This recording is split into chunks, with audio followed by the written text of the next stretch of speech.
Thank you for joining us during our second episode about the DHMC Art Collection. Today we're going to discuss the permanent art collection here at DHMC. I'm here again with Elizabeth Gordon. We want to welcome you to come talk with us again today. Elizabeth Gordon is the arts coordinator at DHMC. We're going to discuss maybe the origins of the permanent collection. How did it all begin, or when did it start? Well, the permanent collection really began when we moved to the new hospital, which was about 11 years ago. They had art in the old hospital, mostly donated art and people who were exhibiting sort of on a temporary basis. But when we moved here, we had a wonderful donation by the Rockefellers, Mary and Lawrence Rockefeller, who lived in Woodstock, and they gave us over 100 facsimiles of John James Audubon's Birds of America prints, and so that kind of became the foundation of our collection. And you can see one of the bird prints that we have. Let's talk about the chapel, because there's some really interesting stained glass on the interior and exterior. Yeah, the chapel was designed when we moved into the new building, and it was designed to house two beautiful works by Sabra Field, who was a very well-known Vermont woodblock artist. And these both pieces, the outside piece, the double piece, and the inside piece, were designed by her and then fabricated in Vermont. And they really are important pieces because they convey a sense of hope to people who might be in the chapel, and also a sense of tranquility, especially the inside piece, sort of the Vermont winter scene, very quiet and tranquil, and a great place for contemplation for people. Wonderful. And now let's move on to a Maryland-based artist who did a paper installation on the fourth floor. This is one of my favorite works. It is a piece that was done by a woman named Ellen Mears Kennedy from, as you said, from Maryland. And she has done constructed handmade papers that she makes and then dyes. And the way she installs them, as you walk by the piece actually shifts and moves, and the design shifts and moves because the paper is colored on two sides. So it's really a piece that's really interactive with the public, and you can really experience as you walk by. And I encourage people to go back and forth, because they'll get a different experience at every different site. And it's actually, it's in a good location of the building, because it's on the fourth floor, which is a doctor's office building. Is that correct? So people are always kind of in and out that area. Yeah, people are. It was a piece that was really designed for that space and for people who are kind of walking by, and it works really well there. Excellent. Let's move on to two other works of art that it's actually a husband and wife team, and they both have paintings here. Yes, we're really fortunate. I think maybe it's sort of a unique thing to have two pieces that are actually produced by a husband and wife. The husband is Wolf Kahn, and the wife is Emily Mason. Wolf Kahn's piece is called Bright Exuberance, and I think when you look at it, the title speaks for itself. It's one of those pieces, it's installed as you walk in from the parking garage, and it really is an incredibly bright, cheerful piece. Wolf Kahn is a German-based artist, and but he paints here in Vermont and also in New York City, and he was a student of Hans Hofmann, and so he's really a colorist, and he really uses an incredibly bright palette and sort of an expressionistic way of painting to paint these beautiful Vermont landscapes. And he shares his home with Emily Mason. They live part of the year up down in Brattleboro. They have a wonderful view of the Vermont countryside. Emily's work is kind of based on the same palette as Wolf's work. You can see the same kind of colors, but she does everything in these bold sort of impressionistic strokes. So her work is much more abstract than Wolf's, but you can see definitely a similarity in their works, and it's great to have both of them here in our collection. Wonderful. We're talking about the different pieces in the collection, but you have paintings, you have sculpture, you have tile pieces, which we'll talk about now, which is a terracotta-based installation. So you have a whole variety.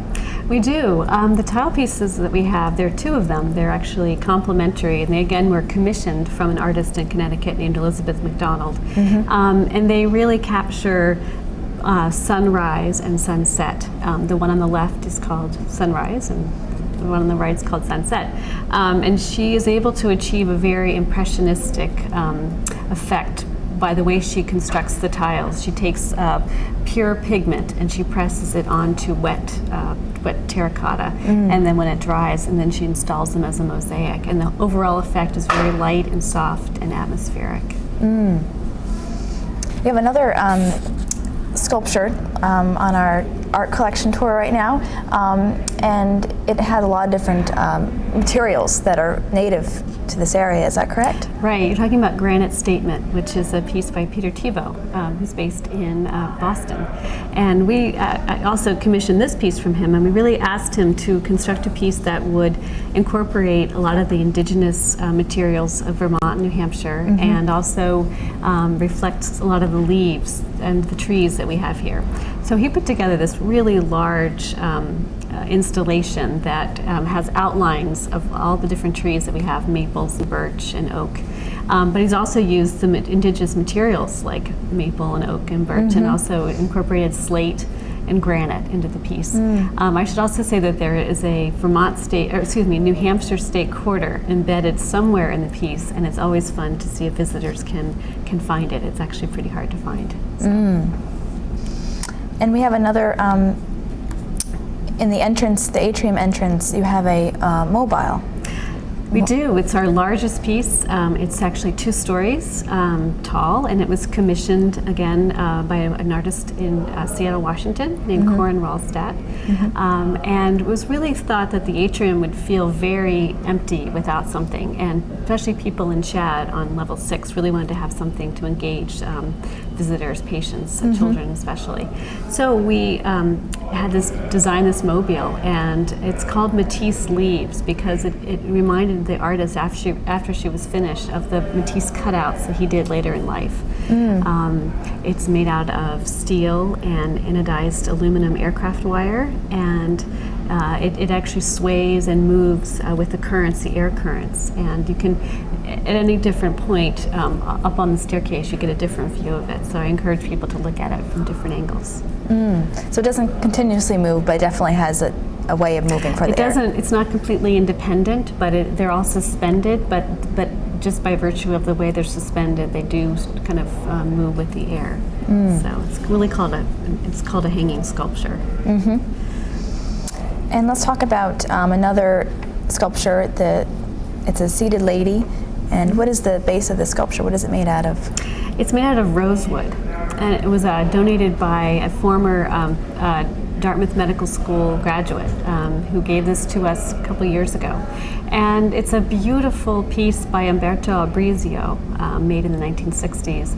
And we've placed it on level 5, right outside of the OB/GYN clinic, because I thought it was very appropriate to have a woman as you walked in. And depending on how you look at it, she can look either pensive, thoughtful, expectant, and people interpret it in different ways, and I think that's part of what's interesting about art, is to be able to look at something and get your own thoughts about what it means to you. And you definitely think about where things are placed within this large building. Like you just said, that one's in front of the OB/GYN area. You know, you think about how people are going to be moving around it, that kind of thing. Lighting definitely. too. Definitely. How far away the pieces are going to be seen, kind of the meaning of the pieces. As you say, lighting, just the setting and how it's going to be received by the people who see it.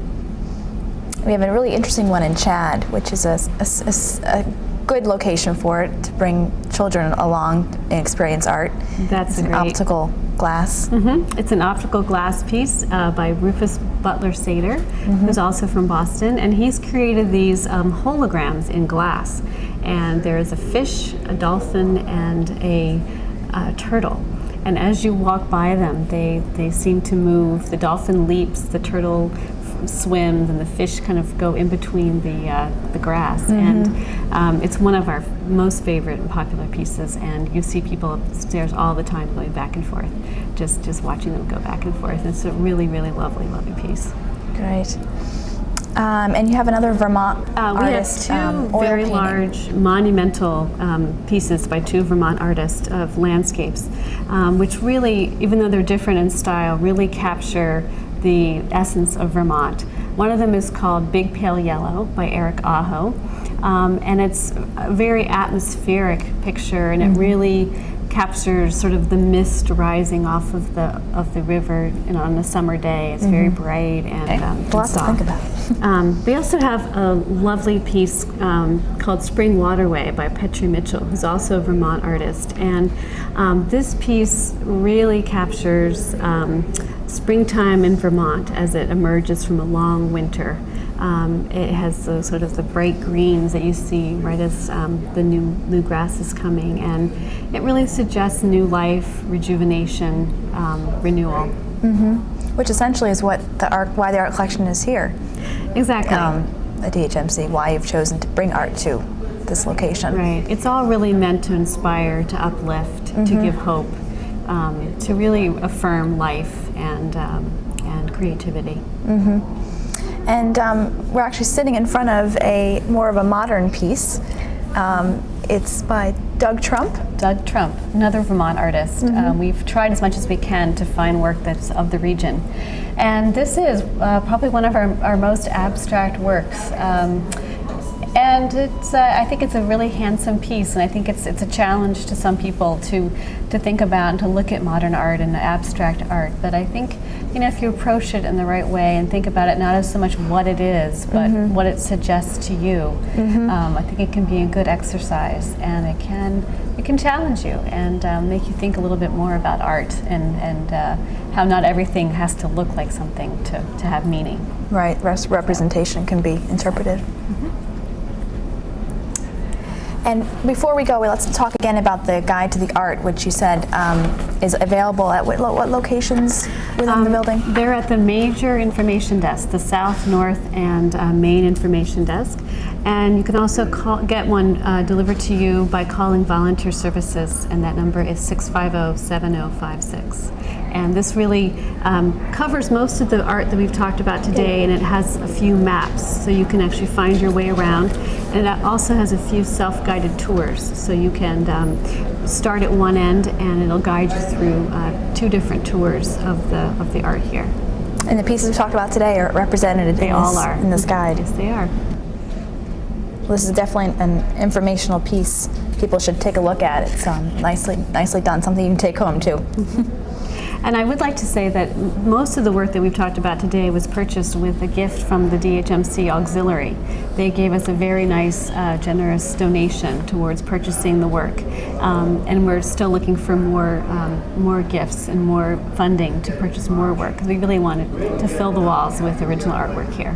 Absolutely. Well, anyone listening, if you have any interest in helping DHMC get some more art into the building, create more of a creative atmosphere and healing atmosphere, please be in touch with volunteer services. Thanks again for watching. We'll be in touch next time with episode 3. We'll talk more about perhaps the changing art exhibits here at DHMC. Thank you.